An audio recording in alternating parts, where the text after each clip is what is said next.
Welcome back to News 46. Sanders Family Winery hosted a special book signing for artist Dorothy Slicker. Well, Jack is good enough to let me use this venue, and he did some private label wine for me for my first book signing. And I'm very proud to be able to present my book to the public. And tell us about your book. Well, the book was written because I made the worldwide top 100 contemporary masters and the top 60 international masters. And that even is what inspired the name of my book, My Art Walk to the Contemporary Masters. What type of art, what type of artist are you? I paint with oils and acrylics. It's a mixed medium there on canvas. And what I'm trying to do is tell stories with it, and mainly it's family type stories, because a lot of the artwork is my children and my grandchildren, and some of them have my great-grandchildren in them. So how did you get such a prestigious title? I had to enter the contest and then win with the art curators. The top internationals was done in Italy, and the 100 worldwide was from Santa Barbara. You have your artwork displayed right now in Las Vegas? At the Las Vegas Southern Museum of Fine Art, and the show will be over April 16th.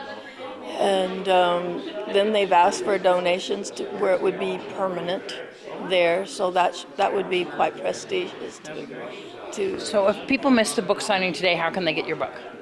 They can contact me over my website. If they buy my book through my website using PayPal, they can pick a painting that's in the book, and I will also include an 8.5 by 11.5 print that they can frame. What's the website?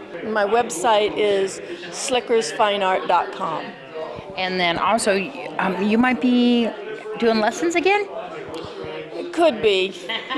As soon as we get finished with the museum, then I'll have more free time. But right now, between this book and the museum, my time's pretty well tied up. So for more information, go on to that website once again. My website is slickersfineart.com. Here's what's happening in your weekend sports. Weekend Sports is brought to you by Jason Ernest at Mountain West Lawyers and Wolfenstein Construction.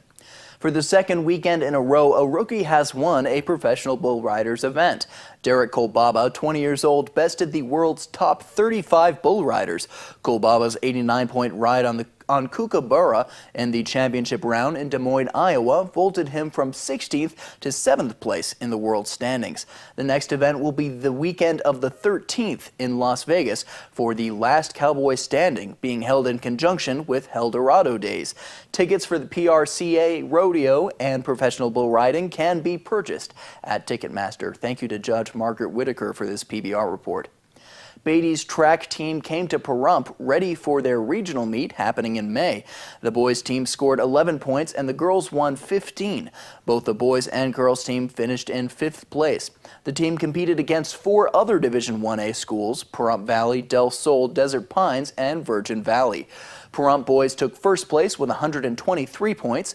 Del Sol was second with 75. Desert Pines was third with 39 points. Virgin Valley fourth with 30 points. And Beatty fifth with 11 points. The Trojan girls were first with 122 points. Del Sol second with 68. Desert Pines third with 40. Virgin Valley fourth with 30 points. And Beatty fifth with 15 points. Trojan softball won to Clark 21-0 on Wednesday. The Trojans went through the batting order in the first and third innings. They scored 8 in the first, 3 in the second, 4 in the third, and 6 in the fourth. The game was called after the fifth due to the mercy rule, which brings a sports event to an early end when one team has a very large and presumably insurmountable lead over the other team.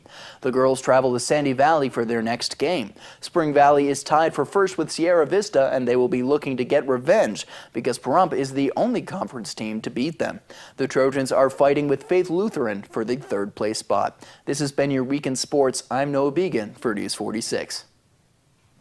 Honor Flight Southern Nevada returned Sunday to McCarran International Airport with 29 World War II veterans who went to Washington, D.C. to visit the memorials that stand in their honor. The veterans visited the World War II, Iwo Jima, Korean, Vietnam, U.S. Navy, and a few other war memorials, along with having the opportunity to lay a wreath at Arlington National Cemetery. The Honor Flight is completely funded by community donations and is brought to fruition by volunteers who act as guardians on the trip. For more information, go to Honor Flight Southern Nevada on the web.